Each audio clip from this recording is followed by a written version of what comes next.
किसी घने जंगल में एक विशाल पेड़ था।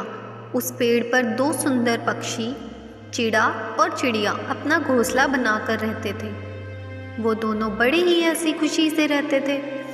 उन्हें कभी किसी बात का डर नहीं था, किसी बात का दुख नहीं था। कुछ दिन बाद चिड़िया ने 4 अंडे दिए और दोनों ने बड़े प्यार से उस अंडे की देखभाल करी। एक दिन एक बहुत ही शक्तिशाली हाथी वहाँ पर आया। उसने बिना ही कारण पेड़ में धक्का मारा और अपने सूंड से पेड़ की डालियों को भी हिलाने और तोड़ने लगा। पेड़ पर बैठा चिड़ा और चिड़िया एकदम से डर गए और चींची करके चिल्लाने लगे।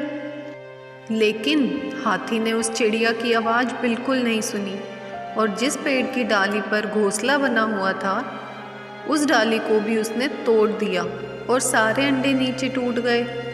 चिड़ा और चिड़िया ने तो उड़कर अपनी जान बचा ली, लेकिन अपने अंडों को नहीं बचा पाए। अंडे के टूट जाने से चिड़ा और चिड़िया बहुत रोने लगे।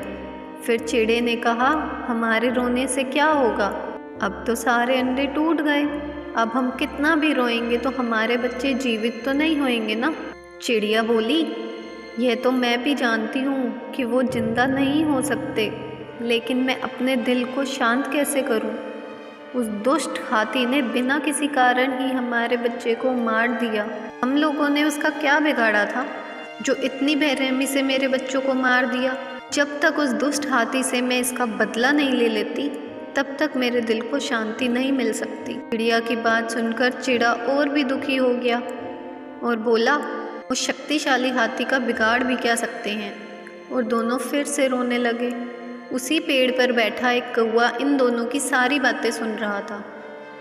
उसने पास आकर बोला, दोस्त, मैंने तुम लोगों की सारी बातें सुन ली हैं। मैं तुम्हारा दोस्त भी हूँ और एक पड़ोसी भी, इसलिए मैं मदद करने के लिए तैयार हूँ। हाँ, मैं मानता हूँ कि हाथी हम लोगों से बहुत शक्तिशाली है, लेकिन एकता में बल की शक्ति बहुत ज़्यादा होती है। मेरे दोस्त, जब हम सब साथ मिलकर बदला लेंगे तो वो हाथी हम लोगों का कुछ नहीं बिगाड़ पाएगा।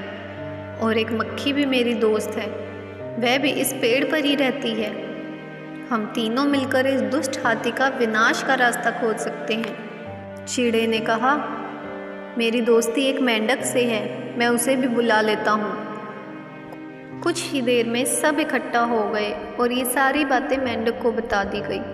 उसने कहा, दोस्त, चिंता मत करो, एकता की शक्ति ने बड़े बड़े राजाओं को धूल चटा दी है, शक्तिशाली इंसानों के सिर काट डाले हैं, तो ये हाथी तो कुछ भी नहीं है।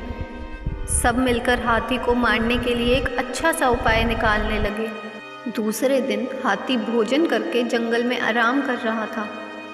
तभी मक्खी उसके कानों पर जाके बैठ गई और गुनगुनाने लगी। उसकी मीठी आवाज़ सुनकर हाथी सो गया। तब कौवे ने उसके सिर पर बैठकर दोनों आंखें फोड़ दी। हाथी दर्द के मारे जंगल में इधर उधर कूदने और झटपटाने लगा और उधर मेंढक अपने और दोस्तों के साथ खाई के किनारे जाकर चिल्लाने लगा।